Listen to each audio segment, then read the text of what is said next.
All right. Chris is here to ask all of the possible questions we could about legislation, I think. So,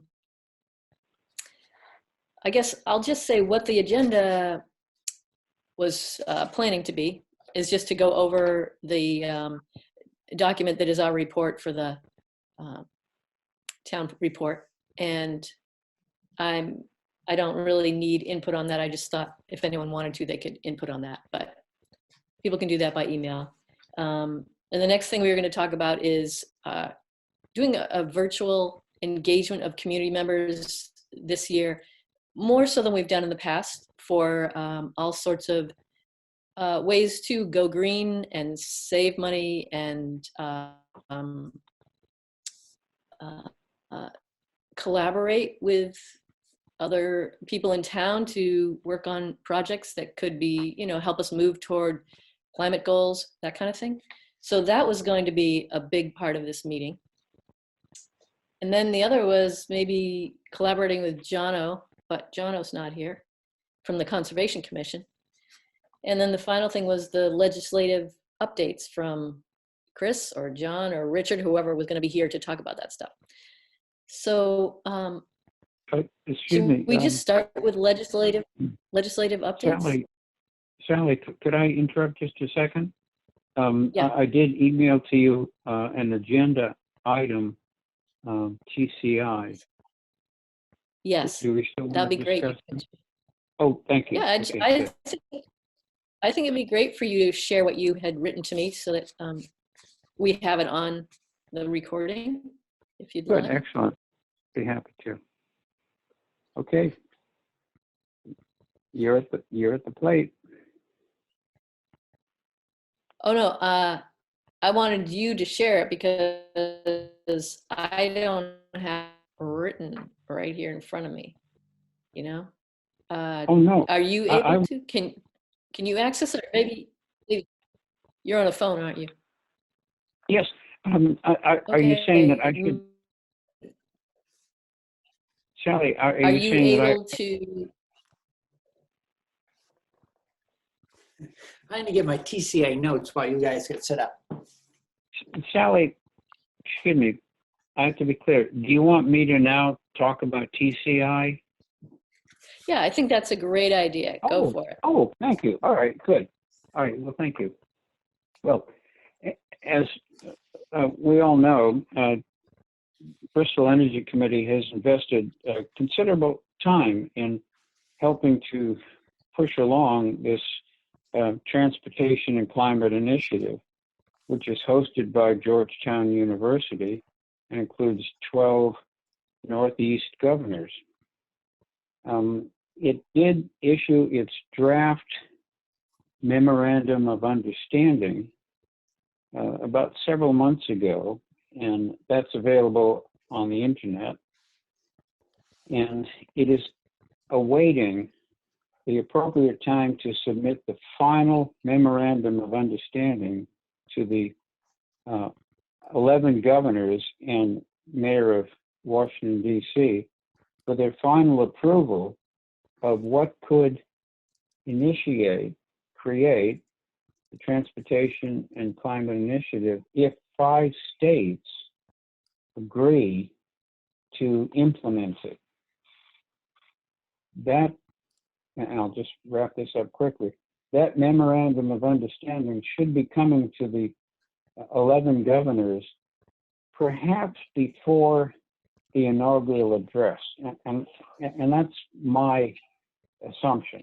It definitely wants to move it out, because if it waits any longer, then the Georgetown University team of Transportation and Climate Initiatives has to go out and find more funding for yet an indeterminate amount of time before it has achieved its goal of getting 5 states.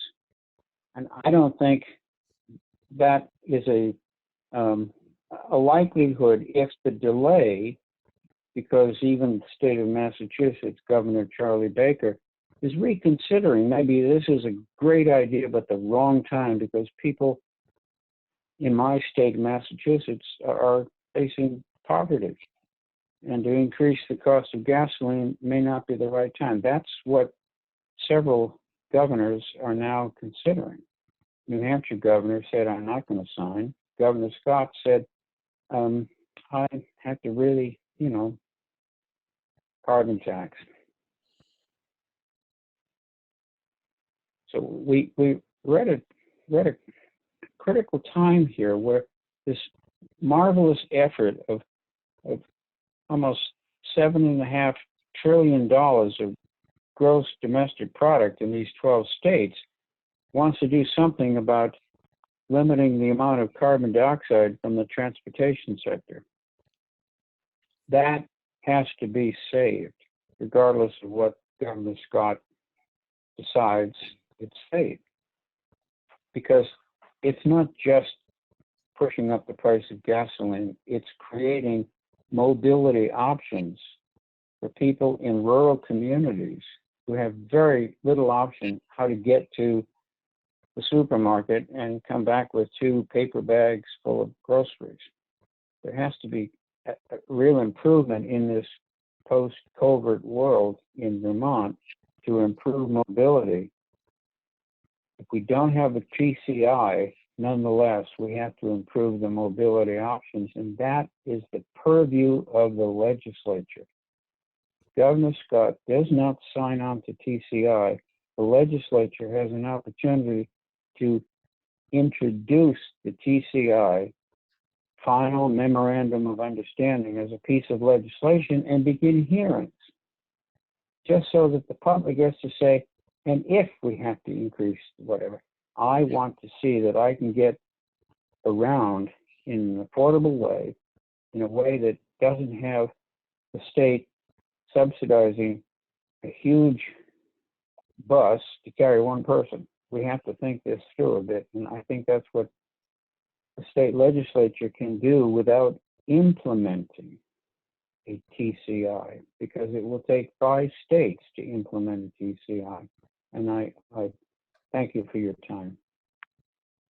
Sure. Thank you for sharing your thoughts on that. Chris. So, John, it's great to hear your update on TCI. And I think you're right about timing. I think the MOU and the governor's consideration of the memorandum of understanding about that the states will have to agree to is imminent. I think before December is out, we'll see something, maybe even sooner than the end of the month. I have talked to the commissioner of the Department of Environmental Conservation in the Agency of Natural Resources just yesterday about this. So I know that it's, under active consideration.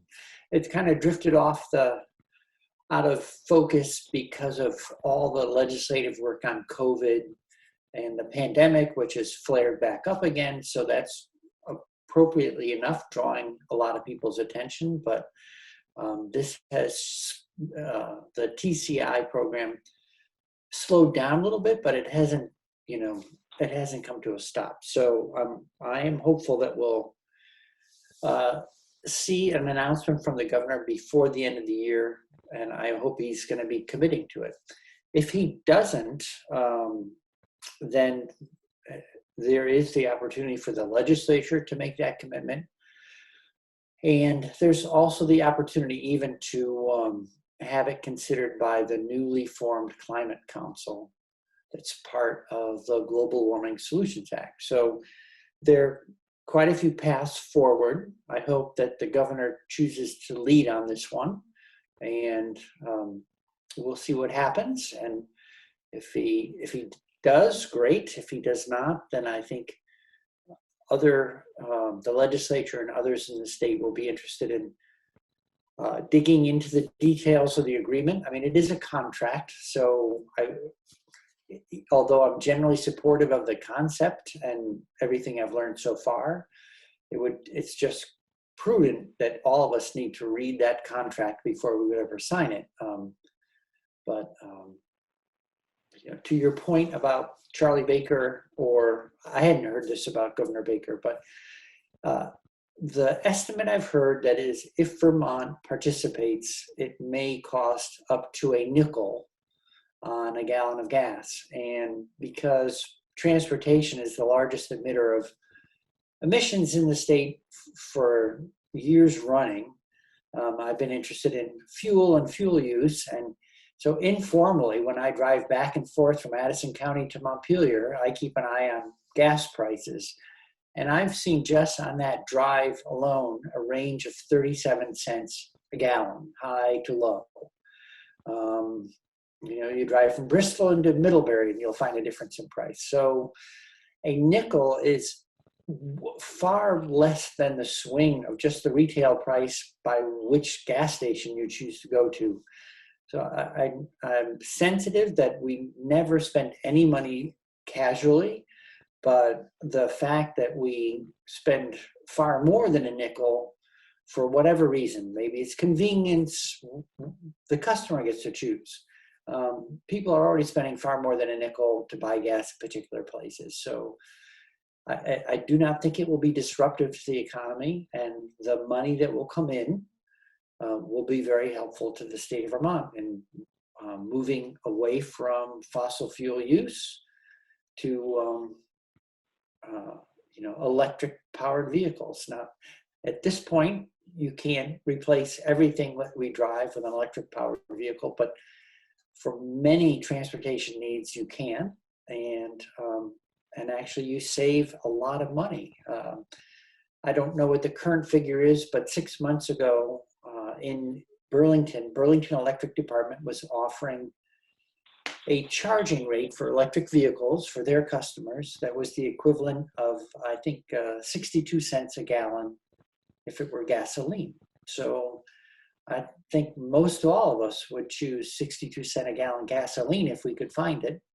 And it turns out it comes in the form of electricity these days. So there's a real opportunity for Vermonters to save money here. Yeah. And I'd hate to see the governor pass it by. If he does, I think the legislature will pick it up and will work to move it forward. Okay.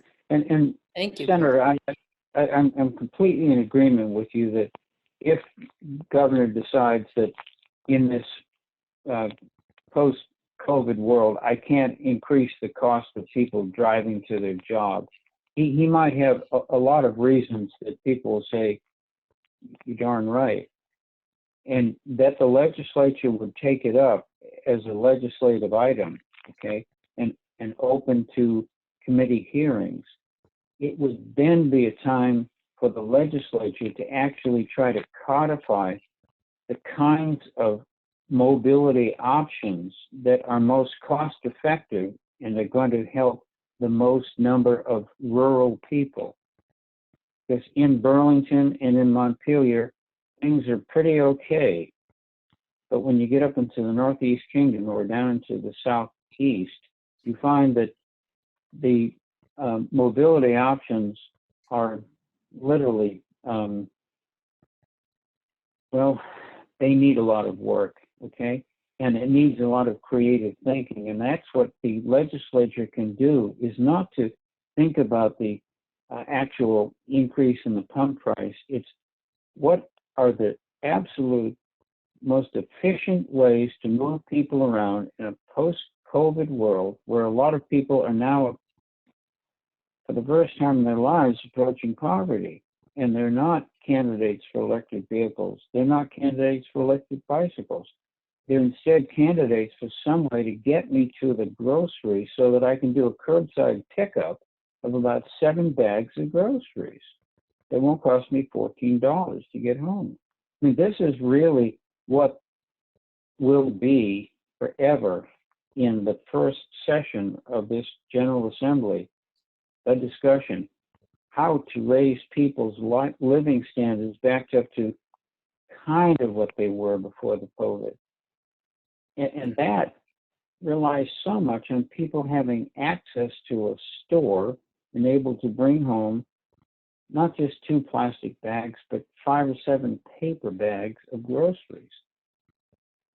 So I'm just wanting to say, Senator, I'm in complete agreement that the legislature should adopt the final MOU as a piece of legislation, not for enactment, but what is it that we would spend the money on? Not electric buses, all right? It's $400,000 a piece. No, something a lot more sensible so that people who are in really absolutely surviving on Social Security, having to get to the store and back, and relying upon federal government to provide the money to buy the groceries. These are the things that the legislature can come up with in the next first session of General Assembly, so that when the Climate Council says, yes, we are going to take up the TCI and we're going to make these recommendations to the executive branch, the legislative branch will already have said, and these are the recommendations that you should make to the executive branch. We've already done the work. Now we're ready to go. You see, you haven't lost any time. Well, thanks for adding that. Because so many people react to anything related to transportation around discussions about their vehicle and their driving.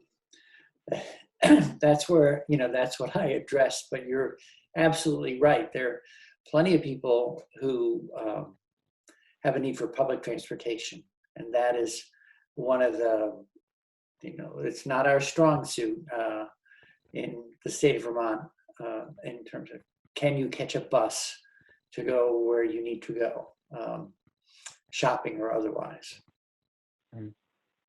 Right. And Senator, that is what the discussion will be for the next year, is, okay, I am at the bottom of the ladder now, and I have to survive. Now you, state government, have to help me survive this. It's with us for 2 more years. I'm looking at the numbers, 86 new cases in Vermont today. We're a mask-wearing state, and our numbers are going straight up. Right, we're mostly a mask-wearing state. Welcome. I'm seeing people objecting to folks not wearing masks within short distance of where I live. So I think we're seeing good participation, but not perfect participation. And I don't know the degree to which the mask wearing, et cetera, is the challenge, but we know the answer. Everything, well, my understanding is based on what I've learned from the CDC and Vermont Department of Public Health. That is, the basics still are the most important thing to do. So wear a mask, distance, wash your hands, don't go to indoor gatherings. And that's through the next year, the next 2021. By this time, December of 2021, we'll be saying we have to keep wearing masks.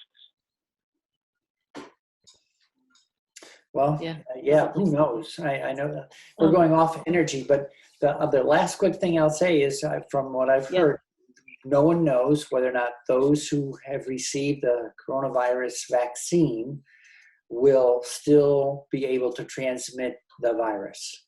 And Amen. So it may well be we have an increasing percentage of people vaccinated, but for longer than we ever would have guessed, we'll still need to wear masks. Excellent. Excellent. When Dr. Fauci says, take off your mask, I'll take off my mask. Yeah. Well, welcome, Richard. Yeah, thank you. Hi, Chris. Hi, Sally. And hi, John, I hear. Yep. Hello, Richard. Hi. We just had a little conversation about TCI, and you'll be able to hear it on the recording. Yeah, sure, I'll go back. I wanted to ask Chris a question, and I'm trying to think what it was. Oh, Could I'm sorry. I was just on with Vermont Interfaith Power and Light board, and one of the questions that came up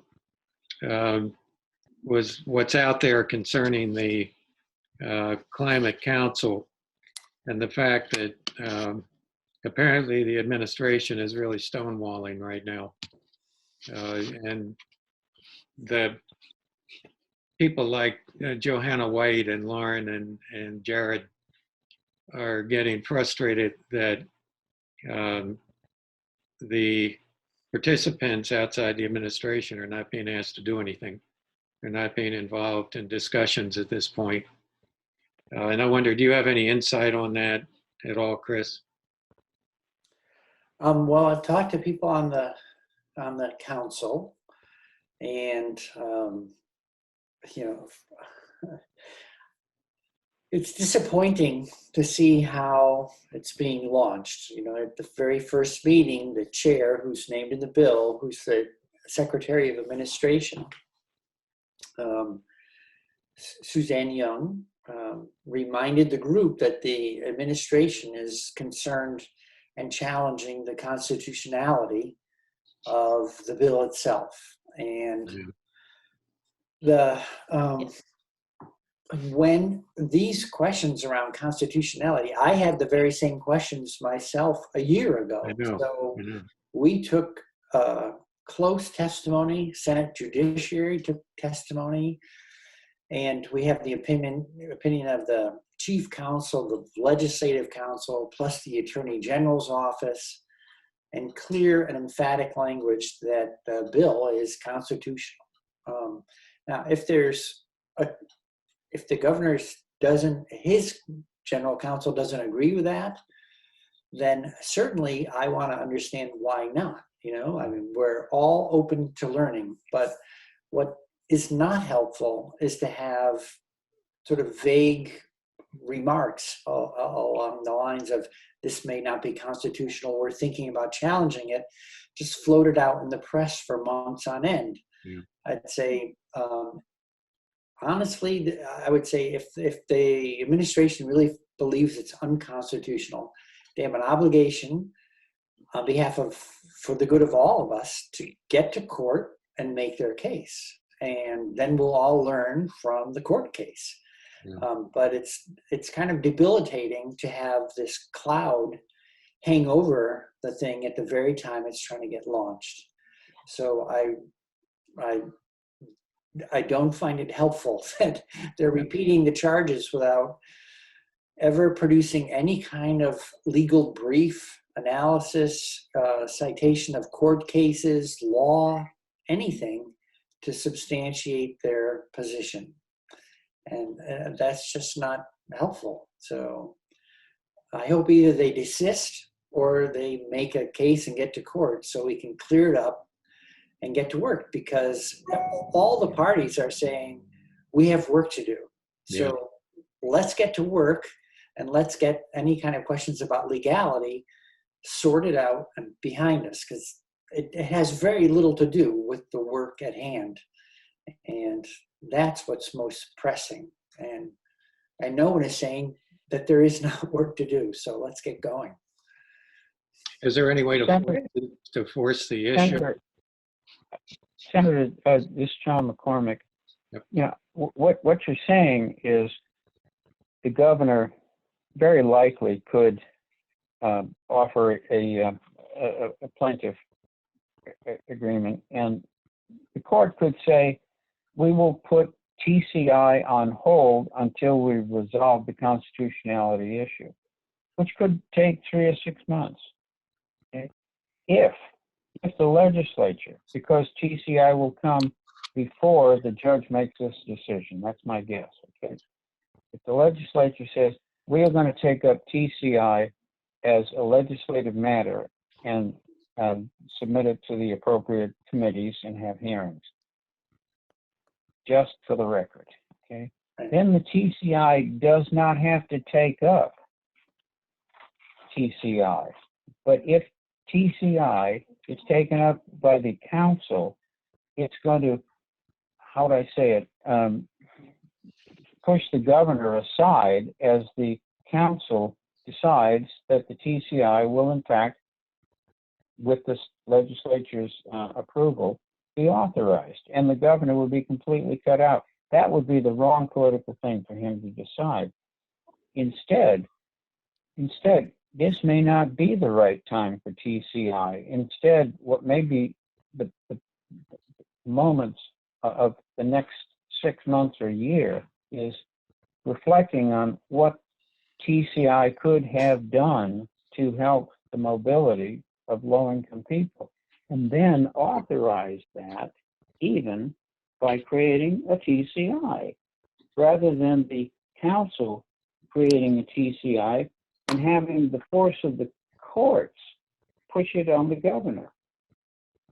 You see the politics of that? It's in your face, Governor. We've got the council. And that's not a good way to push TCI. Well, so I don't think the council has any legal authority to commit the state to TCI. It could no, not commit the state, but to say to the executive branch, it is our recommendation that, and we are going to now work with the executive branch to create regulations. So no, it's the council has no authority to sign the MOU. That's the governor's decision. No question about that. But I'm just saying that if you sort of have the council as able to pick up TCI because the governor does not, that's bad politics. Well, frankly, I'm not counting the council to pick up TCI. No. The Okay. legislature, Yeah. the legislature is the body that represents the people of the state of Vermont, and not the council. The council is sort of a think tank to provide Yes, exactly. the legislature and the administration with ideas and informations and plan about how to achieve our climate goals. So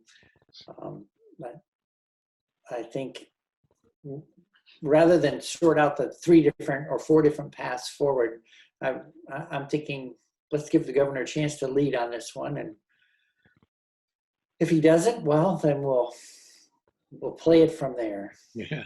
All right, Senator, I agree. Excellent. Well, maybe we can just pick up the Green New Deal instead if he's not handling the GWSA.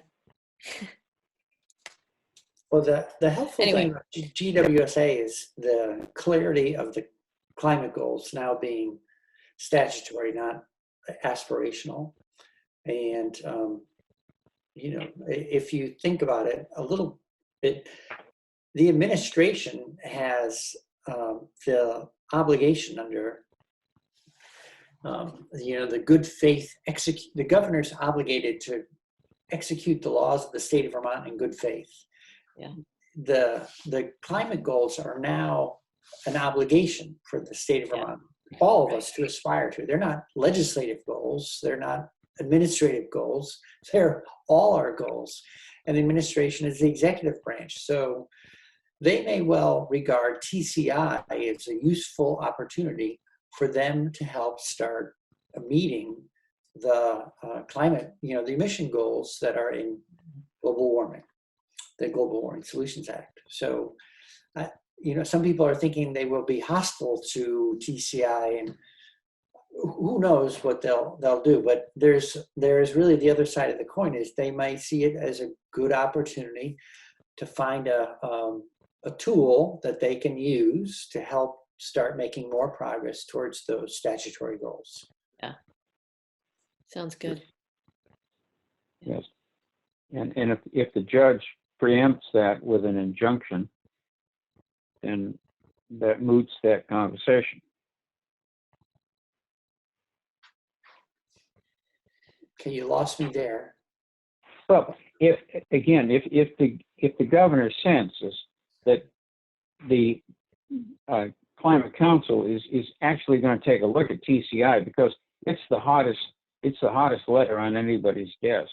Okay, so TCI gets to look at it. The governor might say, "I've got to do a constitutionality challenge."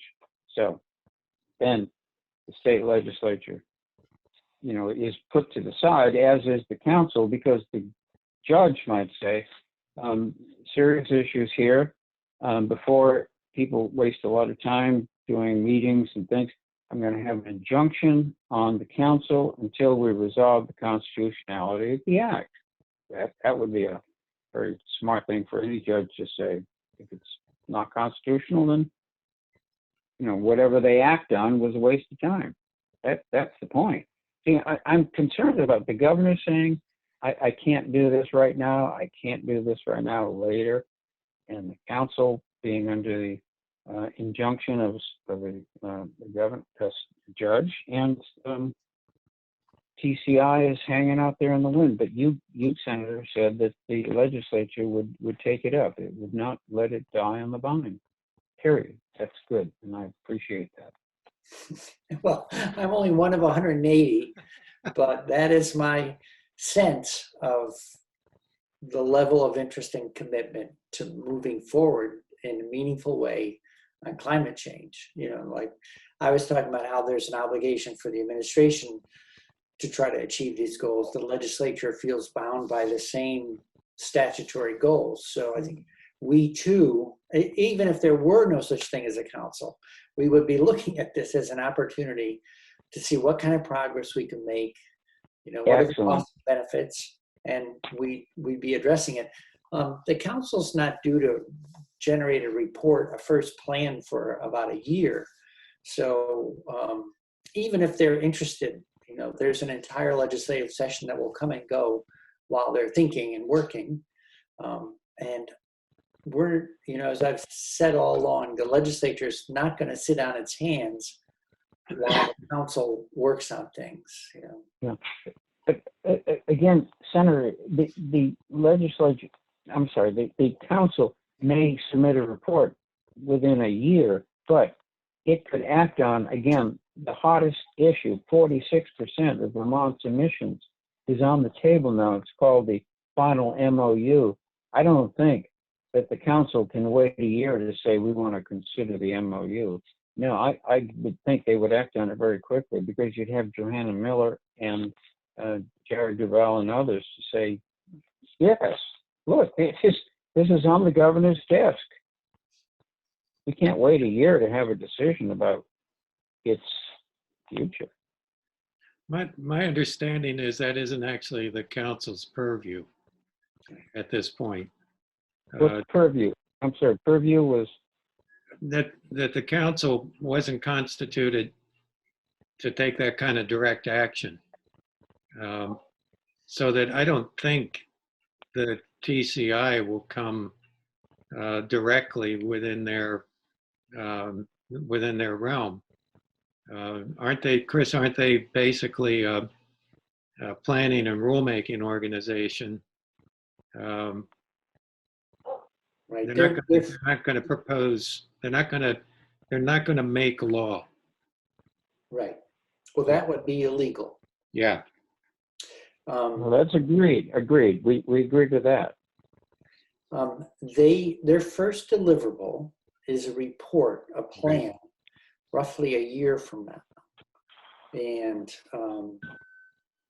so they really don't have an ability to, I don't know if I just got a message that I was signed out, but am I still with you here? Yes. I still see you. Okay.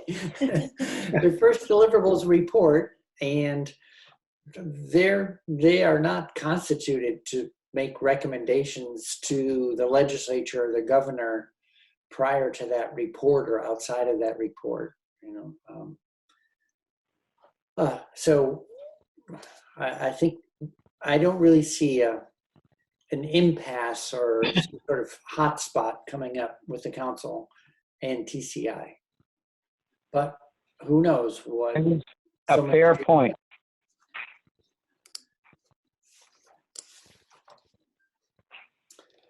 I don't know if Sally, if you wanted me to say a little bit about other energy related things. That'd be great. Okay. So we're coming into year 3 of Act 62, which was all about trying to figure out how to do, we have actually an internationally famous program on electrical energy efficiency. Efficiency Vermont was the first statewide energy efficiency utility in the country, and I think actually the world as well. And it's over the last 20 years or so that it's been operating, Vermonters have paid in roughly $658 million in electrical energy efficiency charges on their bills. But those have led to investments that are saving Vermonters $2.4 billion in electrical costs. So it's been a very cost-effective savings program, reducing the costs of using electricity because you're using less. So just as a pure economic program, it's been a positive thing. It doesn't include all the people. What was the first number, Chris? 658 million invested. 658. Thank you. 2.4 billion Yep. in lifetime benefits and savings. And those are somewhat conservatively calculated. Excuse me.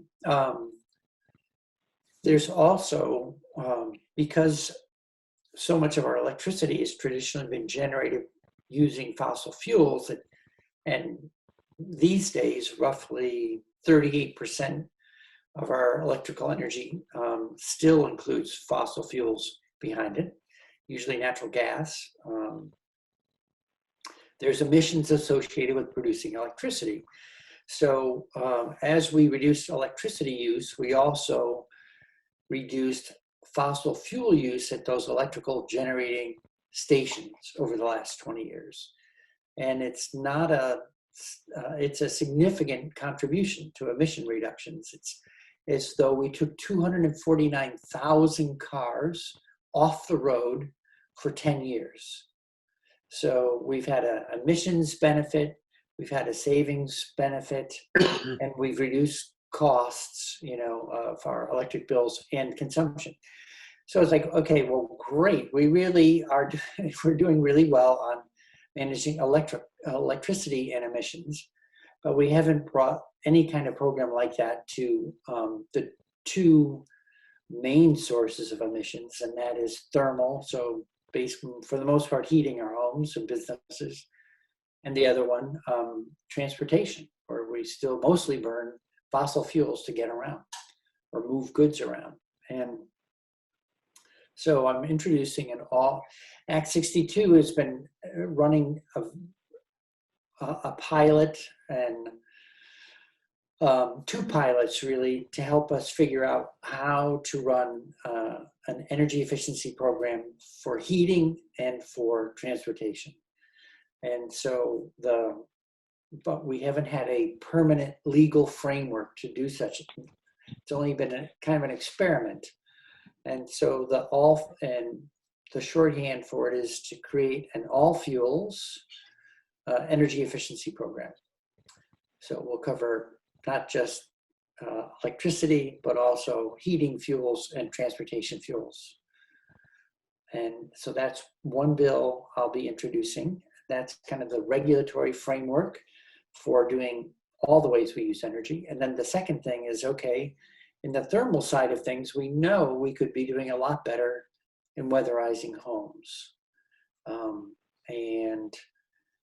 The goal of the weatherization for all bill, that's what I generally call it, is that we would aim to do 120,000 more homes in the next 10 years. We've done roughly 30,000 homes in the last, I don't know when we started, 15 years. It's a huge acceleration in pace, so yeah. The other name for this is weatherization at scale, something that really is almost like an order of magnitude greater than our current program. And folks have heard about weatherization as the low-hanging fruit in the energy world, right? Like You can, they're very reliable savings for people when you weatherize a home, because year after year after year, you save money. And the question is helping people make it affordable to do the work up front. You need the money up front to get the work done, and then the savings play out. It becomes permanent affordability. It's like a pay raise for life or something like that, you know. So those are the two big bills I'm working on related to energy for this session. And one you said one was Act 62, or they're both under Act 62? Well, so Act 62 has been the way that we have been running those pilots. Okay. That have let us dip our toe Okay, in right. the water on doing more on thermal and transportation. Yeah. So then these two bills that you just talked about are, backing that up. Right. And that's to really stand up a full-fledged program, not just run a small-scale pilot. Yeah. I see. Yeah. Great. What do you sense, Chris, is the on the first one, the industry acceptance of this? On the weatherization, the all fuels program? The all fuels. I think everyone knows the writing is on the wall for moving away from fossil fuels, whether you're just in industry and sort of begrudgingly leaving that behind because you can see the world evolving around, changing around you, or if you're environmentally driven and you feel like we have to leave those fuels behind because of the damage they're causing. Either way, I think people realize the landscape is changing and changing pretty quickly. The amount of, I'm forgetting which form of renewable energy, it might have been wind or wind alone that came, I don't know if it's wind alone or wind and solar, but in the last year or so, we added more renewable energy to our energy supply in the United States than we did fossil fuel-based energy. So we're crossing over, the transition's underway, and there'll be early adopters and late adopters, but I think people know the transition's happening. So from my point of view, it's not to have a them versus us landscape, but to say, how do we make it a winning transition for everybody? Yeah, exactly. Training Right. And getting more people in the workforce and all that. Right. I mean, no one ever bought home heating fuel because they loved oil.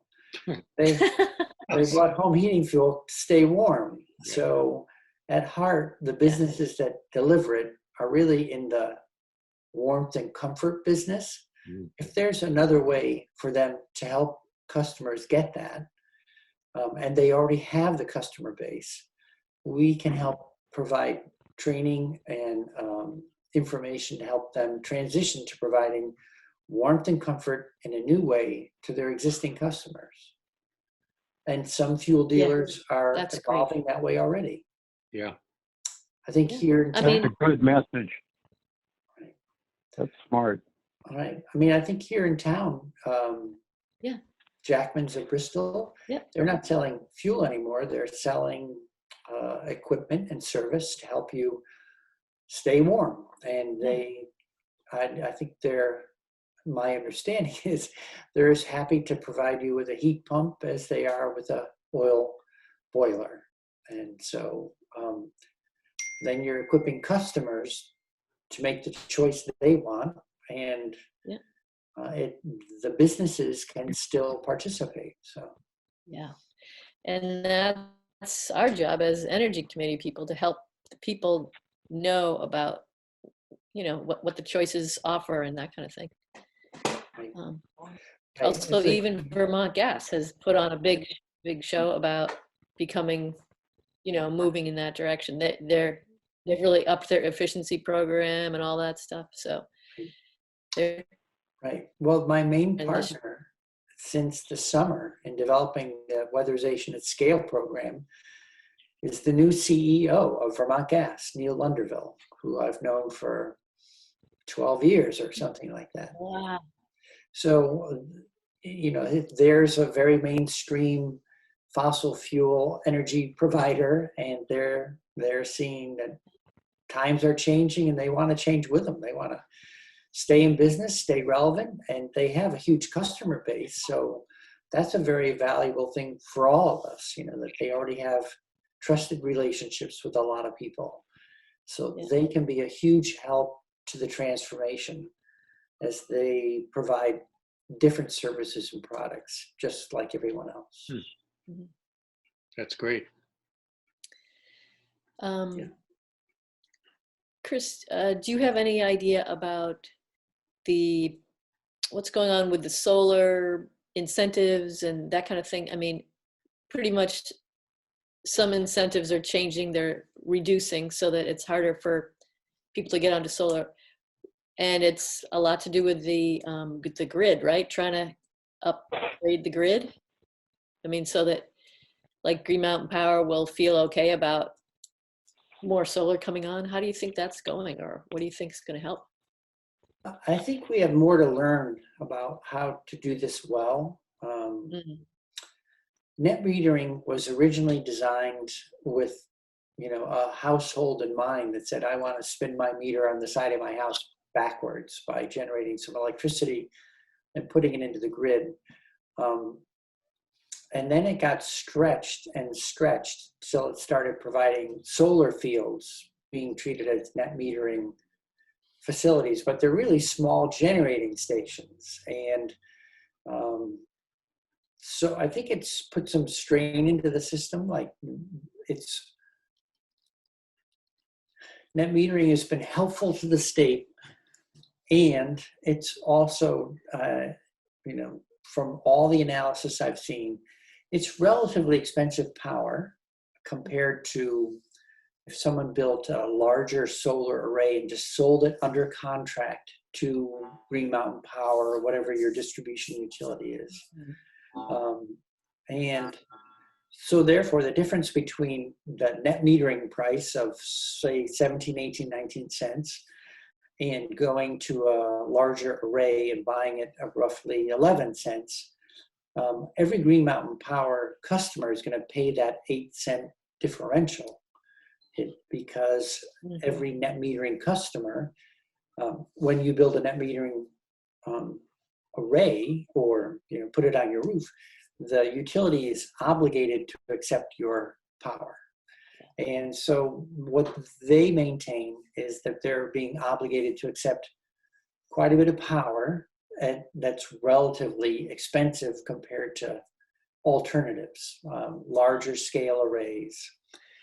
And so there's this tension back and forth between people being supportive of being able to generate your own power versus, well, but how expensive, what's the price? Because everyone in the system has to buy that power. And the criteria for rate making in the power world, you know, that the Public Utility Commission is,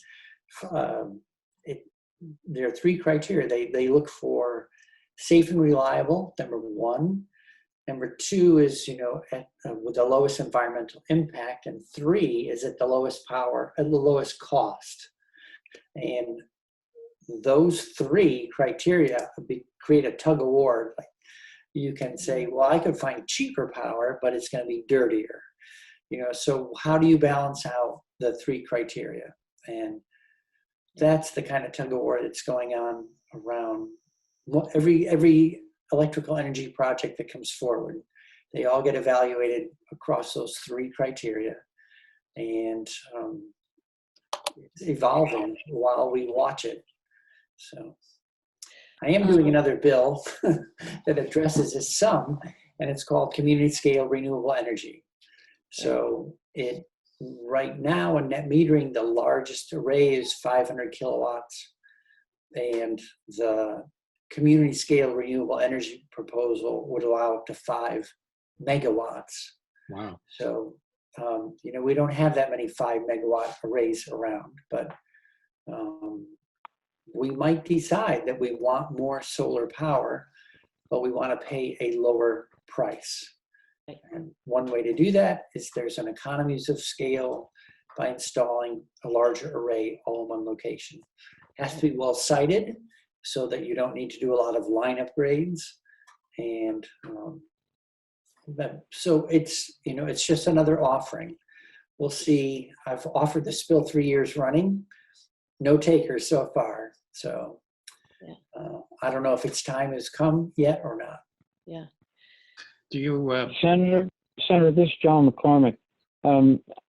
I've heard people say that West Addison County, out 117 and in that direction is ripe for really quite massive solar deployed. Well, there's a 5 megawatt array out in Addison now.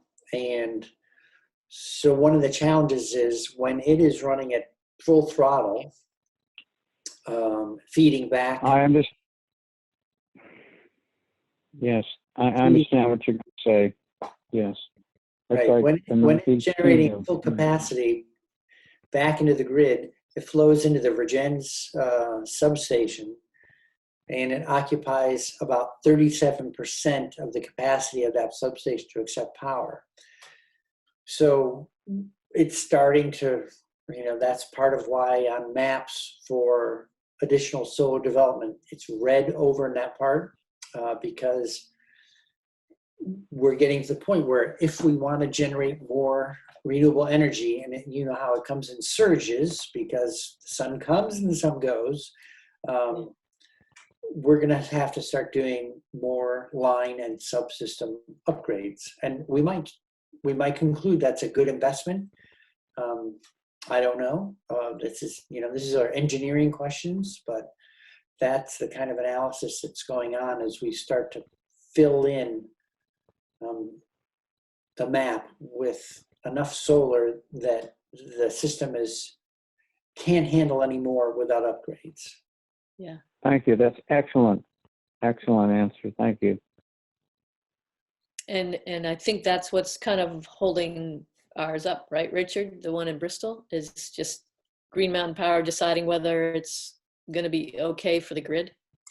supposedly they were going to issue their system capacity study on Monday. Mhm. And I don't know if that's been done yet or not. I have to talk to Ben Marks about it. That's for the one here in town on Yeah. the old dump? Yeah, Ben was optimistic when I talked to him a month or so ago. And he said Green Mountain Power had indicated that they were going to finalize their system impact study by Monday the 14th. So we'll see how that comes out. And then he felt they were in good shape to move ahead with the regulatory process. Good. Well, Yeah. I haven't walked around staring at the poles over there, but between Four Hills Farm and the high school and NeighborWorks, there's some pretty significant loads, and maybe there's already 3-phase passing not far away. There is. Yeah. There's There is. 3-phase pretty close to you, Chris, right on Munsell Ave. It's coming in that way in Pine. Into NeighborWorks. Yeah, the whatever it's called. Yep. Bristol Works. Bristol Works. Sorry, I Yeah. said NeighborWorks. Wrong That's name okay. there. That's all right. We'll get there. We're in one of the things I have to say personally that drives me crazy is I'm 78 years old, and some of these things, I feel the next decade is just going to be a decade of probably some amazing developments, maybe not unlike what we've just seen with the vaccines and this unbelievable less than a year development of these vaccines and the technology that enabled it. that has been actually underway for many, many years. And I think there are things going on right now, research-wise, they're really going to make a difference. And it ticks me off that I probably won't be around to see it, the benefit of it all. Like, I hate not knowing how things turn out. Yeah. Well, my Let's mom's stick 90, around. yeah, my mom's 97 and still going strong, getting Good. newspapers a day. So they won't go anywhere.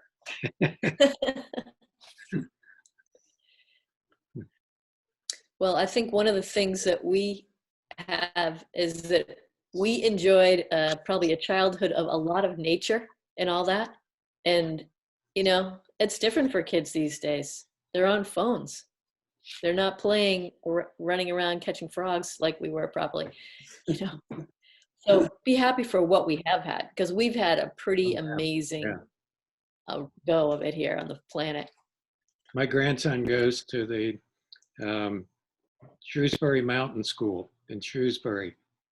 That is an absolutely unbelievable school. A K through, I think, maybe they're down to 7 now. 2 grades in a classroom, unbelievable education, and everything based on outdoor education. Nice. That So kid great. is good academics, but they are out all the time. Yeah. It's awesome. It's great. Maybe we can Speaking enroll. of that, Yeah. oh, go ahead. We'll be senior students. I missed that. What did you say? I said, maybe we can enroll. Oh, great. Yeah. Hey, So I'm happy speaking of that, tomorrow night is the facility. I just want to say that tomorrow night is the facilities meeting for what's going on at the school, what the validation things are looking like, and if anyone wants to participate and ask questions, they can do that tomorrow night on the meeting. There was a front porch forum there's a Zoom meeting, I just wanted to say that because we're talking about education. Yeah. It's 6 to 8 tomorrow night. Okay, go ahead. What were you going to say, Chris? Well, we could all be at meetings every day. There's so much cooking these days. There's a lot going on. So, do you know about the labor happy hour on Friday afternoon? I don't. No. Rob Kidd from the Sierra Club, Vermont Sierra, is doing this, and it basically is 2 hours of just kind of free form talking about the just transition and labor. If you want, I'll send you the information on it. That's really interesting. Yeah. Thank you. Yeah. That's great. Hey, Jono. Hi, Jono. Sorry I got held up, but here I am. You guys started at 7, right? Yeah, you haven't missed a thing. Yep. Just kidding. Well, so you haven't kind of started the meeting. Chris, good to see you. Good to see you, Richard. I'm thinking you guys must have a great time on this Zoom stuff. So bring me up to speed if you like. If not, I'll just we're not pick it up. Watch it on the reruns. You'll be able to watch the recording. Okay. For what we've already done, and we'll continue from here. All right. Happy holidays to you all. Same to you. Thank you. So, Jono, just so you know, also, John is on this call. We can't see him, but he's on his phone. John. McCormick. Oh, yes. John, how are you? I haven't seen you. Good, sir, and you're well. I remember the last time was, I think, at the Bristol Cafe. Happy holidays. Thank you. So, what I'd like to do is really get into a thing that I think we need to do as a group to start, to get us organized before the start of the next year. And that is to really focus on these virtual engagement plans, being able to connect with the community more on green energy and efficiency, and working together on projects in town, and really be more involved in helping people do things. So May I ask a quick question, Sally? yeah, sure.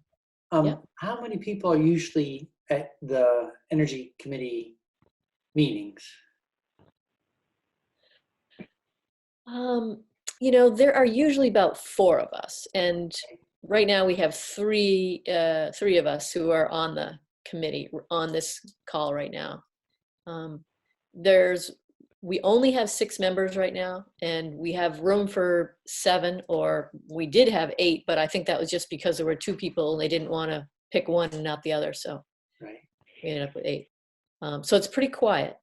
I think the irony of the COVID period here is that it might seem that it's easier to attend a Zoom meeting. You don't have to get to a location and so on. But on the other hand, a lot of people, especially with families and children in school, they are stretched, is what we were discussing in the Birchville Conservation Commission meetings. And we're down to 3 members. Yeah. One of our members, we were at 4, but does not participate with computers, so he's kind of in a hiatus. Yeah. Another member just recently. No, I want to we've keep got moving. I just want to make sure we keep moving, because we've had a long meeting already. So Yeah. I think just Go ahead. getting the point that I want to ask. Chris was in the middle of asking a question. I just wanted to see where you're going. I think I'm all set on, and unless anyone had other questions about the legislature or any of the pending bills, I'm happy to answer. But Yeah. Between all fuels, weatherization, and community scale renewable, those are the major energy bills that are going to be on the table. Because of the pandemic, we don't know to what degree we'll have capacity to move. Responding to the pandemic and all the stresses it's placing on Vermonters is our job number 1. Unemployment, education, broadband, there's a healthcare, there's a long list of things that are really like emergencies or close to emergencies. But then once we have done what we can on those things, we're going to also do other bills. So I don't know if the things I've been talking about, we will get to pass any of them this session because of the pandemic. We may just get to plant the seed and get started, and then have to wait till the following year to finish. No one really knows how this is going to work out. It's kind of an experiment. Well, it would be great to know how we can help with that. Yes. That's what we need to know. It's like, how can we, when should we talk about it? When should we bring it up? How should we do that? Yeah. So that we're spreading the word more, so that people just get on board. Okay. Well, thank So you. please.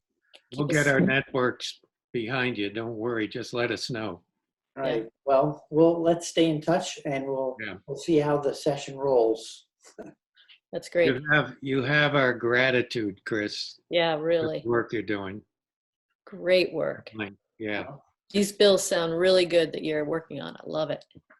You have my gratitude for putting me in the right place at the right time to work on these issues. And we're all grateful. Right. Yeah. Great. Excellent. Well, May I offer something here? yeah.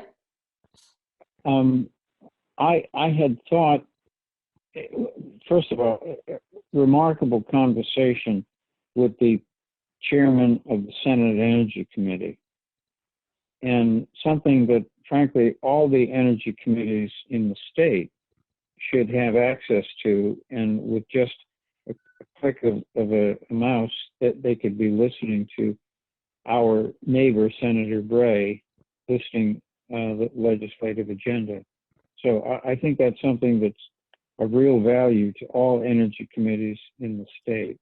And, another conversation with you, Sally, could possibly make that happen. Because we've got the email addresses of all the energy committees in the state. John, are you saying that we would use this recording here that we're just making? Or are you saying have another time where Chris speaks this and then we give it to all the other energy committees? I think what the other agenda item was bringing speakers in to talk about this and that. That happened tonight. It's the legislative agenda of the next session of the General Assembly regarding energy and renewable energy. So we've already had our first presentation. Okay, great. Great. Do we agree on that? Yeah, I think so. I think it would be, and I think Chris might, want to decide what he wanted to do since it was his and your discussion, but it's now public. It's public information because it's already broadcast. It's only that people wouldn't know that it's available on the internet. So I think Senator Bray has done a remarkable service for anyone who's interested in energy future in Vermont. Now know what the legislative agenda might be and how they can be involved. And that's where the Bristol Energy Committee, with our neighbor, chairman of the Senate Energy Committee, could actually help steer people towards focus on the several things that Senator Bray identified. I think that is a great idea. And I even think that Sean at Neat TV and Mary could work on editing to make it something too, Oh, that's marvelous. Let's have another discussion about that then. I think that's perfect. I'm feeling a little worried for any viewer that it was sort of a long discursive discussion. Yeah. And if someone said, I agree. I'd like to know what's up, I could be more concise and sort of walk through them more crisply for people. But I'm happy to do whatever you'd like. If you want to do a recap in brief or prune this one, whatever works for you, I'm happy to participate. I think it'd be fairer, actually, to you, Chris, if we did I'm sorry, Senator, I didn't know you were still on. I'm sorry. I spoke in great liberty, thinking that you hung up. No worries. Yeah, let's put that on the agenda, and maybe we could do a much more pruned session that doesn't look like we're wiggling all over the place. I agree. That's what we need to do. Yeah. That's a great idea.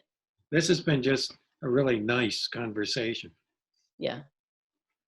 Yeah, I agree. As much as I would just feel self-conscious that someone had to listen to a lot of chat in order to hear what was going on. Yeah, I agree. But I've loved the visit, so. Yeah.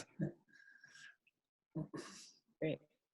We need a bar in Bristol where we could get together after COVID and have a round table suds night or something. We'll ask Dr. Fauci when we can meet. Yeah. So, how do you feel about moving on from here? We're ready to roll? You lead. Okay, so I'd like to move into talking about how we can, as a committee, pick some things that we want to work on as projects, and then like I'm on this idea of planning a series of engagement things, virtual engagement for residents. And it could be projects. It could be something like that lawn mowing sharing project we were talking about, trying to get people in the community to share mowers or buy electric mowers together, and that kind of thing, because that really saves a lot on emissions that we don't even count actually in the accounting, I don't think. That is one idea, and I'd be glad to head that one up just because I've been thinking about it for a while. And other things are either just inspiring films or videos or things like that that will help people move toward greener things and make choices that help them feel like they're helping with climate goals.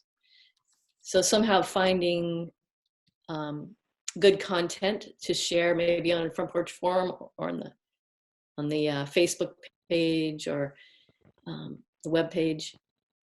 I'm just throwing these out, and then we can go into some depth on some of these or do some brainstorming. But it's just something we've been talking about for a while, and I finally want to let's just nail it down. The other is guest speakers, trying to think of who we'd like to bring in, and we don't have to figure it out now, but kind of tune into what type of things do we want to share with the community, or does someone want to just take that on and go research it and think about what would be good for our community to help us come together and do more greening up and coming together and doing things efficiently. Sally, I'd be willing to work on that. Yeah. If people want to channel ideas as they occur. Because I'm kind of doing that. I'm working on some of those things for Vermont Interfaith Power and Light as well. So I'm kind of on that wavelength. Great. So do you mean specifically guest speakers, or? I was thinking of guest speakers, yeah. Yeah, great. That would be great, Richard. Thank you. Okay. Has anyone talked to the community at large yet, or been allowed to legally, about the solar array that would be built on the landfill? We did have an information meeting back in when was that, Sally? Back in the summer. Yeah. Open to the community. We haven't been able to give people any information about what it would cost or any of that. The financials aren't ready. We're waiting till permitting is done and that kind of thing. But that will be definitely a great way to do some engagement, and it'll be great to have that project going. I think that will help people think about things more, because there's this exciting project right here in town. Yeah. Is that what you're thinking? Yes. Or what? I have a pie in the sky idea for you to put on your list. Maybe it's not practicable for a while, but when I'm out doing a campaigning on the side of the road kind of things, my impression is that a huge number of vehicles that go by are pickup trucks. Yes. And they very often have one person in them. Right. And they very rarely have anything in the back of the truck. Yeah. And I know that there are people with trucks that feel like, well, some of it's just a style and a choice. But some people feel like, well, once in a while they need a truck. Yes. And I've always wondered about a pool where someone could say, I could have a smaller, more fuel efficient or even electric vehicle if I had access to a truck and it wasn't, borrowing it from my brother all the time. And I've wondered if there's the legal and financial capacity to have a pool that includes a truck. Or, because a lot of people have a truck for very occasional use. Yeah. And I think that's a really great idea right there. And it could be, we could get really creative. I think if someone wanted to get really creative about how that could happen. And we could talk about it now if we wanted. You know, some of the ideas could be one person who owns a truck and doesn't use it much puts it out on front porch forum and says, hey, I've got a truck and I'd love to use it more. I'll, you know, either lend it to you for this amount or I'll go pick up stuff for you, and, you know, and you can pay that person and get more of that kind of thing happening. Or what were you thinking, Chris? What ideas do you have? You know, I was thinking a little bit as like a car share thing where you can sort of check it out. Oh yeah. I hadn't really thought of it as someone just doing trucking on behalf of neighbors to make maybe a little cash to offset their truck ownership costs. But you know, it's just kind of an experiment. It could happen in lots of different ways. But the sense I've had is that many people have a truck that only use the truck capacity rarely. And it's because they feel like, well, I couldn't be without a truck because twice a year I go to the lumber yard, you know, something like that. So. That's why I keep my 2009 Grand Caravan. I rarely drive it, but when I have to go to the transfer station, it's not going to fit in the Prius. Yeah. It's sort of like the blue bicycles in Burlington in a way. Yeah, that's cool.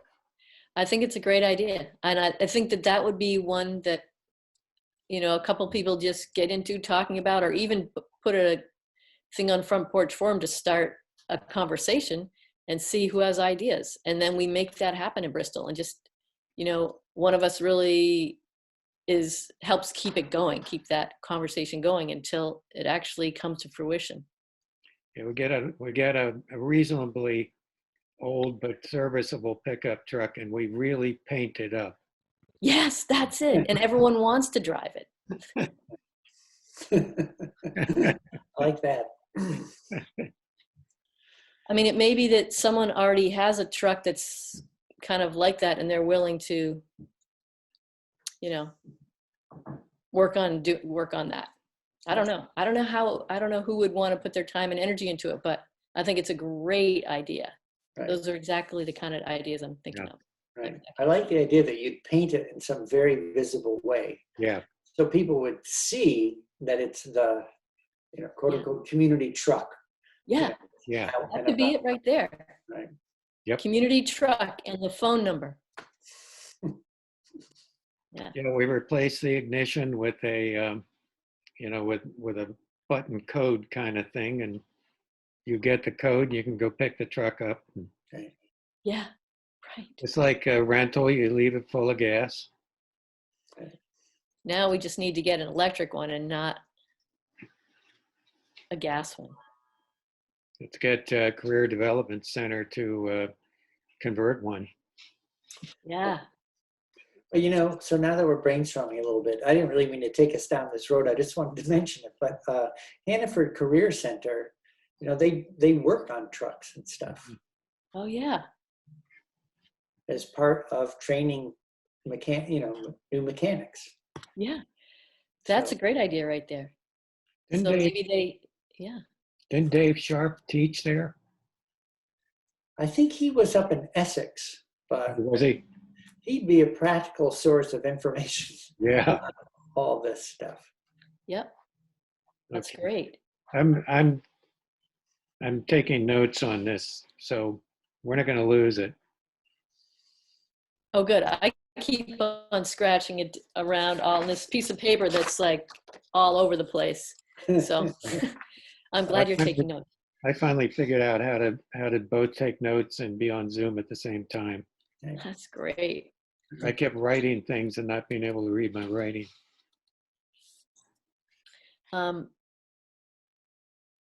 Another thing is something to do with gardening, because a lot less travel happens if you're getting your food in your backyard. So that's less car travel. What happened to the farmers market group that seemed to be forming for a while? Is that okay, that died out. That was Uh, really nice when it was going in the park. It was great. And there were some things that kind of broke it up, you know, like newcomers and old guard, and it started splitting into two different markets, and then that wasn't really, neither was being supported enough, so it kind of faded. And then there was another effort, and that was, yeah, some people wanted more of a craft market, others wanted a food truck hangout after work, others wanted farm goods, but not enough were coming together to really make it happen. Mm. So that went outside. But then Acorn did a great job with rounding up farmers who would online have people order things from all these different farms, and then they'd be brought to one place at Tandem, and people are ordered ahead and paid ahead, and they just came and picked up their box at Tandem. Is that when they were set up in the alley between them and the bank? So that was another kind of thing too. That was when the farmers actually showed up and they brought their stuff and people could buy as a market. And that was a once a month market. That was fun. It was a little high end, so it wasn't catering to all of the town, which even the other farmers market didn't cater to everyone. I mean, that's an energy saver. If Yeah. people from the town, Yeah. it's crazy to me that Virgins has a lower population than Bristol, and it's a city. That's another thing that's funny. Yeah. And they have a good farmers market. Yeah, they do. There was a very, very dedicated couple of people poured their time into that to make that happen. It takes some serious time and energy to make that happen. And yeah. Another, I mean, very small thing, but still getting more people thinking about this kind of sharing is, I was just talking to someone today about the Lincoln take it or leave it food stand they have right near the center of town. There's a sweet little tiny farm stand that someone built and even has refrigeration in it. Wow. And it says take it or leave it. And so people take food and they leave food, and it just does itself, you know?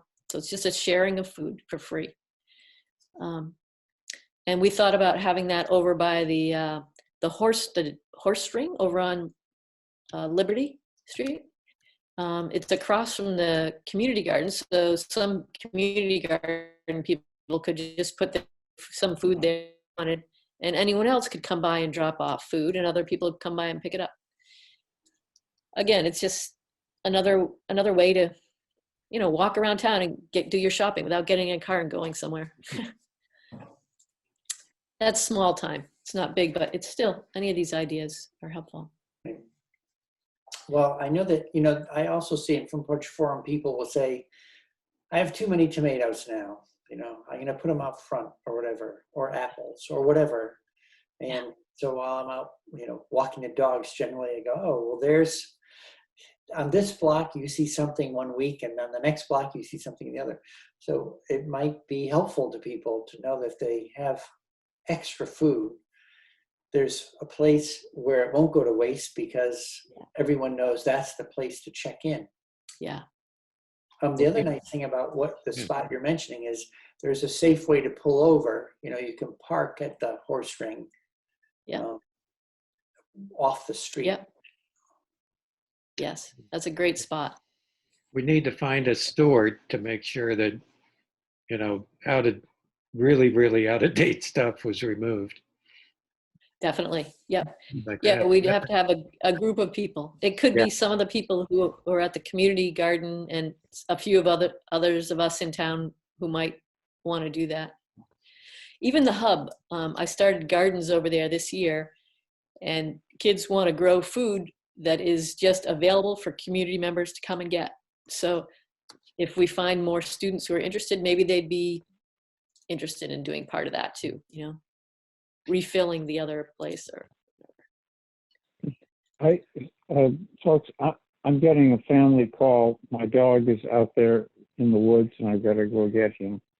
So I'm going to say I have to leave and wish you all the best this holiday. And Thank a you, marvelous John. discussion. And Sally, thank you. This is a marvelous meeting. One of the better we've had. Thank you. Yeah, you're welcome, John. Thanks Have a for good being here holiday, and being a John. big part of it. Happy holidays, Sean. Good to hear from you. Good night. Joy, Night. happy Gotta go holidays. gotta go find my dog. Good luck. So, Jono, I know that some of your thoughts with the, working with the Conservation Commission might overlap with some of the stuff we're talking about. I'm not sure. But let's see. I don't know if we should shift gears or should we pin down some of the things we said so that we have accountability and then move on? Maybe see who wants to take stewardship of what, and bring back maybe some more concrete ideas at the January meeting. Okay. I don't know what. Yeah, I think maybe what we've done so far, why don't a couple of us take some responsibility for them so that we're working on them this month? Yeah. And then, is that what you said? Yeah. Okay, great. Just different words. Okay, great. So you're going to do the lawnmower? Yep. Green? Okay. And I could also, let's see. Well, I guess I won't do the gardens yet because there's not really, people aren't going to want to talk about that quite yet. I could put the solar field engagement, and we're talking about Chris Bray reports and guest speakers together in a package and kind of work with them. Okay, that is really great. And I'm happy to be involved in the solar engagement too. We'll cross over for sure. But just in terms of organizing. And in fact, yeah, and since there's only two of us on the call now from the committee, maybe you and I can touch base with each other sometimes just to, keep cheerleading ourselves on. Okay. Yeah. Sounds good. Great. Let me know when you need a motivational email. I'll just send you an encouraging note like, great work, keep it up. That's great. That works.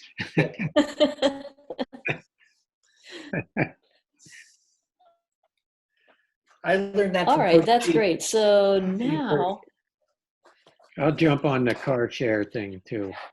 And I'll ask Chris for ideas. oh, what you mean that truck share thing? Yeah. Yeah, that's great. Or do you want that? Either way, I'd be glad to do it. You've got a lot on your plate. We'll talk. We can all. Okay, that'll be part of our little pile together. Hey, speaking of piles, I parked today at Shaw's, and when I got out of my car, there was a pile of horse shit in the next parking space, and I'm wondering. I mean, a pile. I'm just wondering if anybody knows. It was like 10 horses parked there. Wow. I mean, that could be good garden stuff. What a waste. It is a waste. Excuse me. It just, when you said, never mind. A pile, yeah. Mm-hmm. Wow, interesting. All right.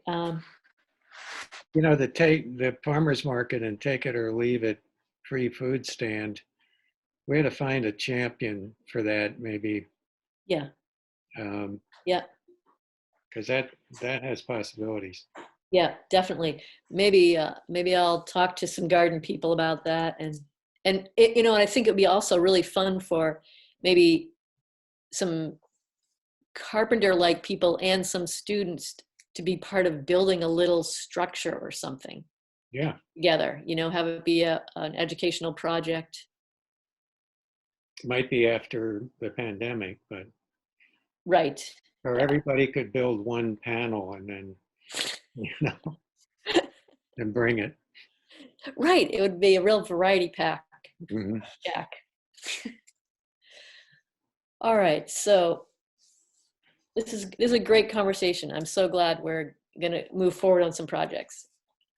Jono, do you want to talk about what you were thinking about doing or wanting to have happen with Conservation Commission and a series or something?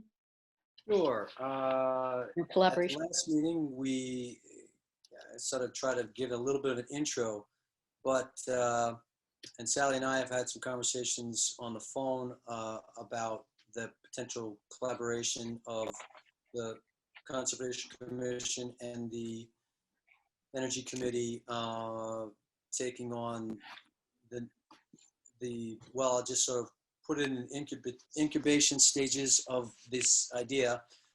So given that we have a new administration that I think is ready to take on climate change issues, and that if I look at climate change issues, they involve energy and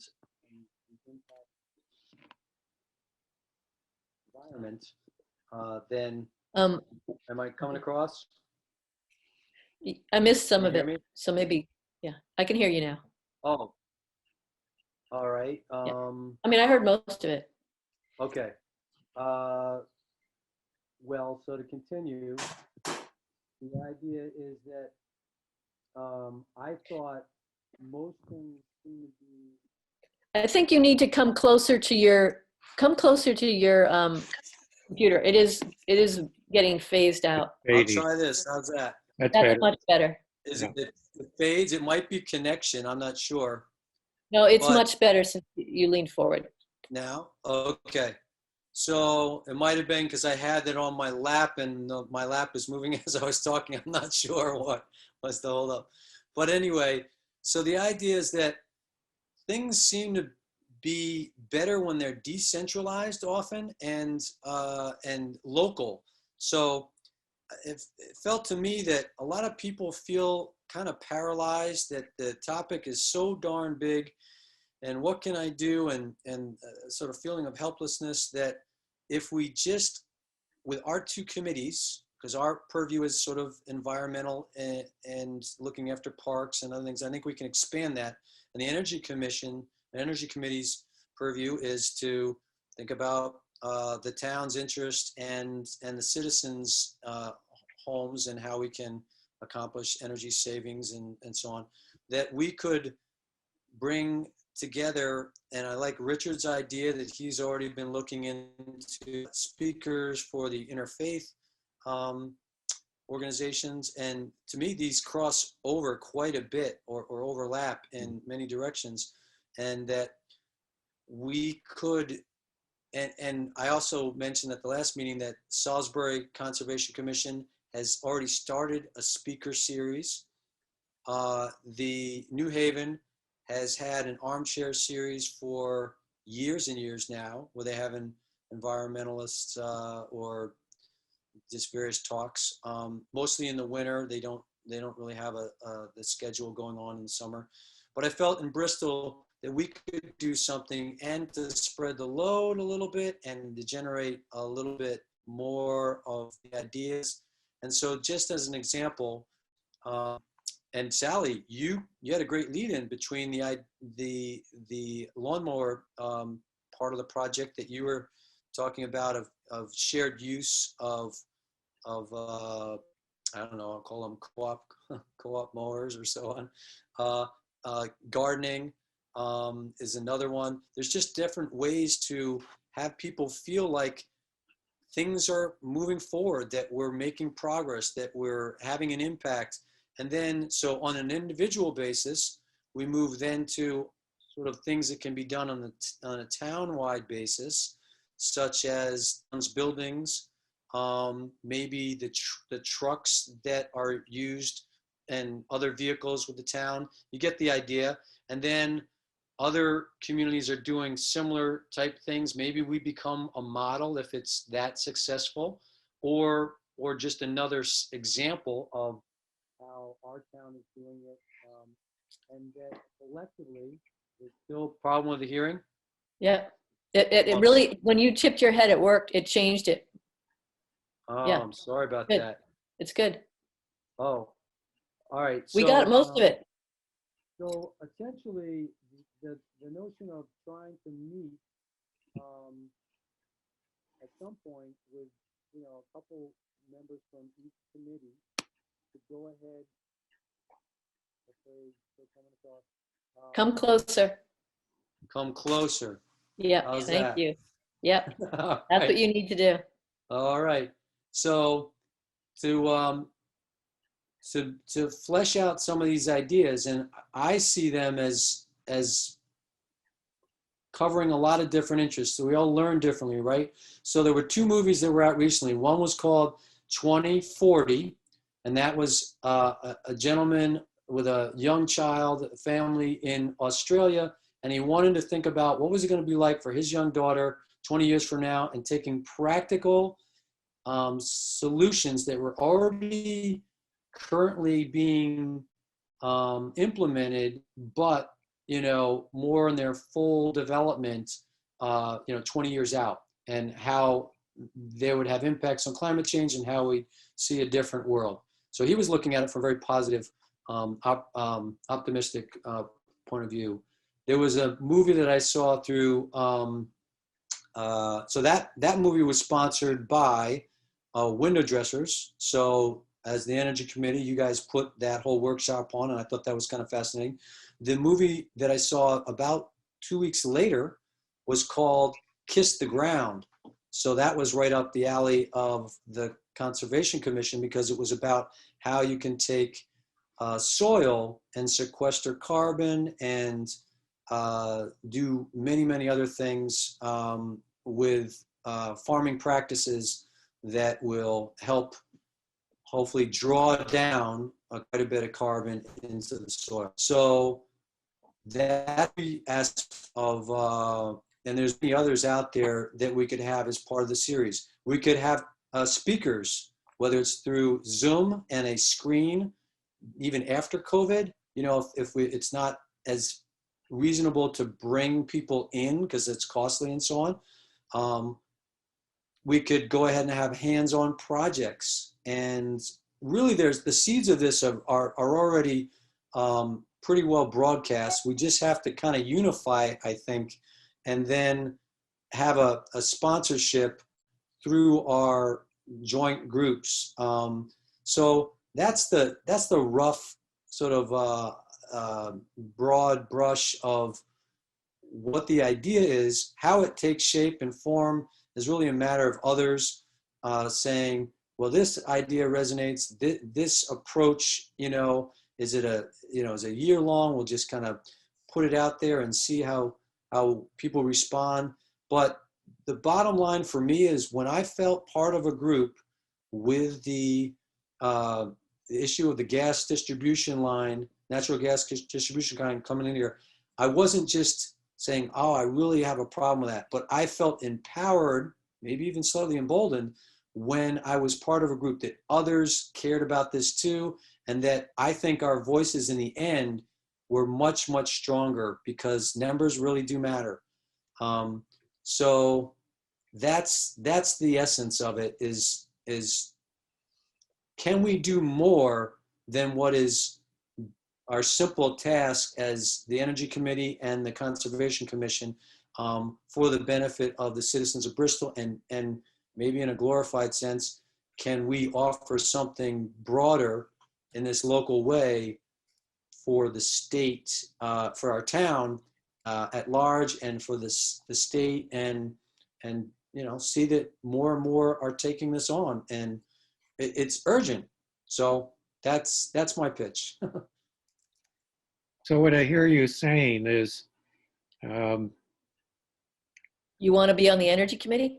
we Just we kidding. want to, the Conservation Commission and the Energy Committee could collaborate on a monthly or whatever speakers, or maybe a subject series that might include demonstrations and events. Yes, I think that's a very succinct summation there, Richard, and that's just throwing out sort of the rough idea of it. I know maybe it's 2 or 3 movies in a row. Maybe it's springtime and we're bringing in a I mean, some of these things already have been happening. A whole bunch of electric vehicles that people can test drive. Maybe there's a lot of individualized things, not from just changing out light bulbs, but yeah, that our 2 committees, I think it also strengthens the whole idea, and again, sort of spreading the load to put that out. So I'll give you one other example. So I've gone to the St. Ambrose community dinners. What I understand is they have 4 crews that pick, they're sort of on call for putting on that dinner for 3 months out of the year, and I imagine they rotate. So they figure out the menu, they have, the cooks, the people that clean up, and however they organize it, that I would suspect that there's got to be, well up into the 20 to 30 people involved, but they put it on, and I think it's a pretty wonderful event. And so there could be lots of different ways to organize it, but initially just getting some members of each of our groups together to talk about how it would come together. I'm thinking too about tours. For example, have Four Hills Farm open up for a tour. I know they've done that. They proposed it, and I think they've done it. They have done it. I went to one of their tours, and it was very worthwhile. Yeah. Yeah. Yeah. Yeah. Great idea. And there might be other, even things like touring whoever is building the furniture and cabinetry in the Bristol Works, have an open house, or down at Stark Mountain. A chance maybe on a Saturday for people to get a look at what's going on locally.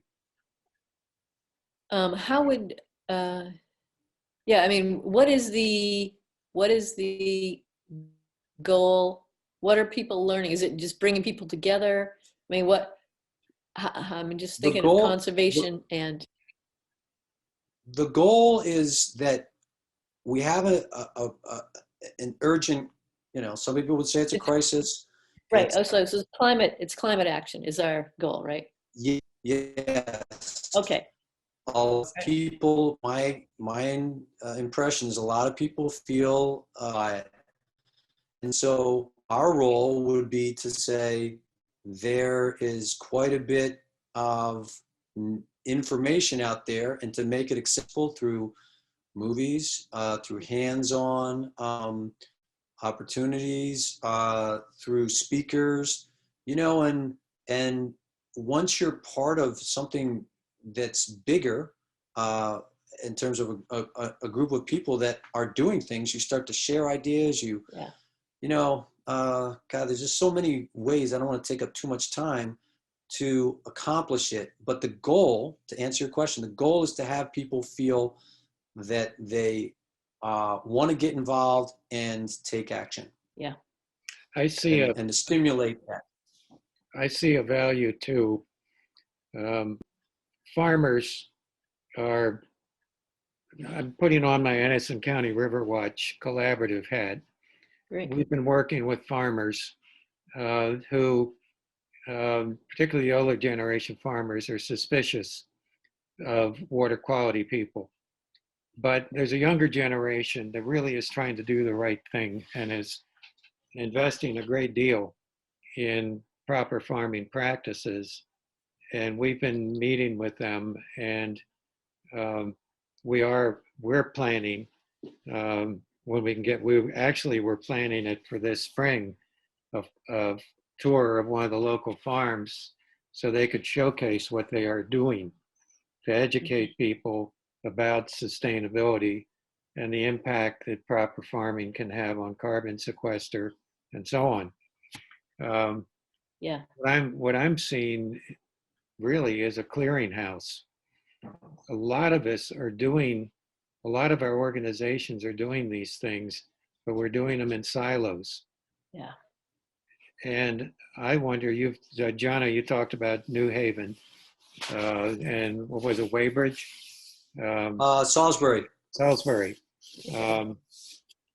There's all kinds of stuff going on. We need to communicate with each other and have some kind of a way to alert our people about these things. That could be part of it. Yeah. I agree with you because we don't want to That's true. have duplication or redundancy. And when I was involved with some different events through the Middlebury Area Land Trust, through coaching and so on, I always thought that clearinghouse might be the Chamber of Commerce for many reasons, for scheduling and so on and so on. But so we can potentially meet, maybe 2 members might be interested in meeting from your group. I think I would imagine there's another member, although we are down to 3 now, so it might just be me initially. But I don't think that this rollout happens anytime soon. So quite a bit of planning, and I also think we can beg, borrow, and steal. There are some of these speakers through the Conservation Commission are now recorded. We could go back over to Al Carnatz and say, hey, Al, is there a list that is handy from people that have given talks over the years? And then, as you say, Richard, there must be a way that we can be that clearinghouse to some degree, and then invite others to communicate with us, so we are networking. And it's really, that's what it comes down to. And once you get critical mass, this is someone I learned in coaching. If you can create that critical mass, in 60, 70%, other people really start to get on board. If you're working with a 30 to 40%, it's hard to move off of that spot. So, it takes leadership. It takes inspiration. I could go into other examples that have been studies where people kind of look over there and like, hey, what's going on? And, and then they're going to want to get involved. So that's, I think, the role that we might provide is getting more and more people stimulated and activated. You got to be careful about that stimulation stuff. Yeah. Well, I put it in another way. Nobody wants to be lectured, right? Because then you get defensive. But if you feel like there's incentives and there's, positivity and leading by example, what do? You look around and say like, yeah, I want to do that. I mean, I see the benefits there. And so that's how we go about doing it. And, and just hope that more and more people get excited about being part of it. So that's it. I'm probably a little long-winded, but I think we can choose if you want to bring it forward to your group, that do they want to do, take a role, and I can bring it back to our group and say, yeah, we've talked about it twice now with my attending your meetings, and how do we want to go forward? But at some point, I just felt like the power of combining our 2 groups would be very effective. I do have one idea that follows on that, Jono. Meredith at the Bristol Recreation Department is usually really open to ideas, such things as in the spring having the solid waste district come and talk about composting. And I've done rain barrel demonstrations there. And they're really open to that kind of stuff and might be a good, she might be even interested in coordinating some of these things. Yep. I agree, Richard. And she has a huge list. The Bristol Rec Department is, I mean, if she was doing some kind of exciting project or something like that, she would just like put that out there. Yes. He's on the phone now. I think we ought to involve her. Yeah. He's on the phone, so he doesn't know but that he just got. We'll tell him he agreed to it. Yeah. So, Jono, we were so glad that you just agreed to work with Meredith. That's awesome. Thank you. You're I think you're muted you're muted. You're muted still.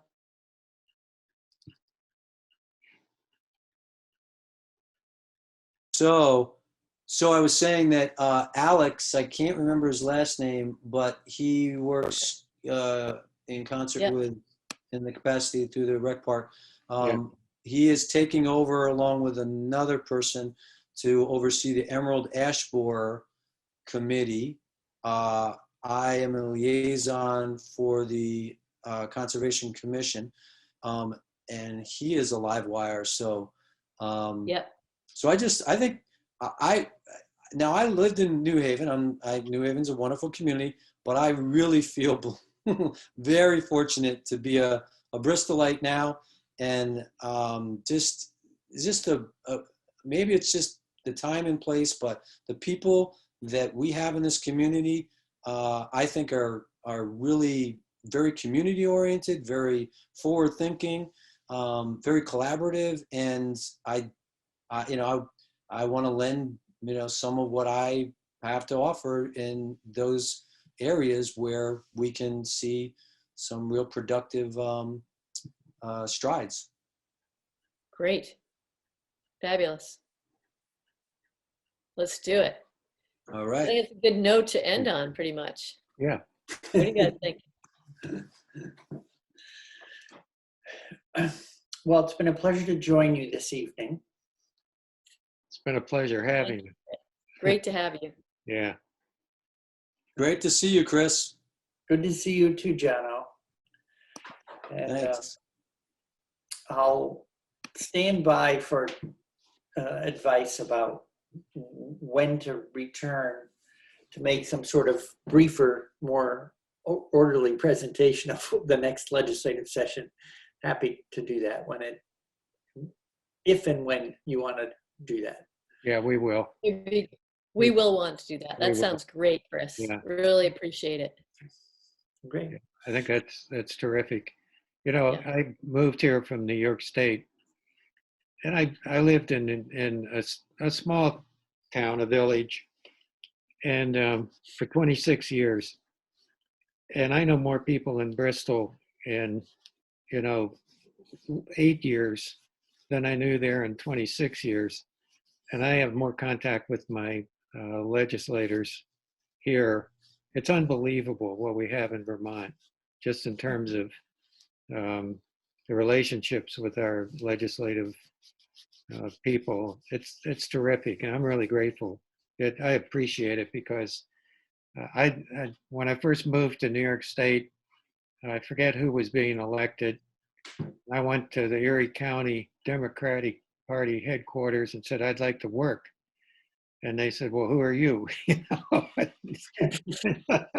I'm your constituent. Right. Yeah. I'm a volunteer. You should be delighted. Yeah. Right.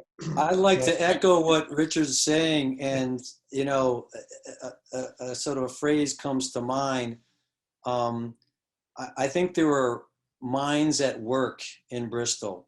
There's a lot of minds out there that really aren't engaged, and I think minds at work, those are the people I like to really be around. It's energizing. So we have something special, and we can make it bigger, and I think, accomplish quite a bit. So working together. Yeah. So Jono, are you a fan of the musical Hamilton?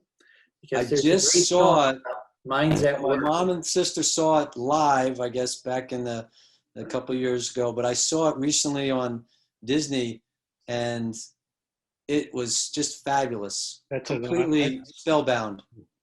Right. There's a song early on in it where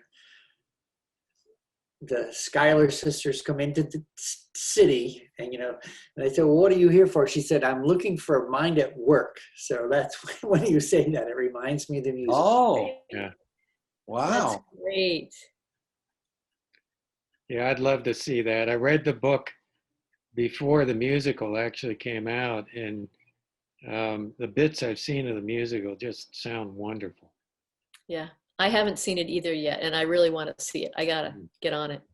Yeah. It's on. All right. Someone was visiting and played it for us on. It's on Disney Plus or something. Yes, Disney. Yep. So, Wow. and it's sometimes a musical that's turned into so it's a filmed. I think there's a live audience there. I'm not. Yeah, sure. it's a performance that was filmed in the original cast, I'm pretty sure. Yeah. That's right. And sometimes those things are, I don't know what it's like to be there in the theater seeing it. I'm sure it's more exciting still, but even the film version is pretty great. Yeah. So Great. highly recommend it if you can figure out a way to get to it. Well worth it, yes. Yeah. It's too bad we don't teach history that way in the schools. Maybe Yeah, we're getting we there. can do that. There's another project. Wait, I've got to go. Right. Bring it up at the meeting tomorrow night. All right. Hey, Great to see all you right, all. let's wrap it up. Yeah, great to see you too. Okay. Thanks for being here. Thanks for putting a good meeting together, Sally. You're welcome, Jono. Thank you for the invite. You're welcome. Thanks for coming. Sure. Thanks you Enjoyed it. all. Thanks, Sally. You all. You're welcome. Thank you for being here. Good night. Good night. Good night.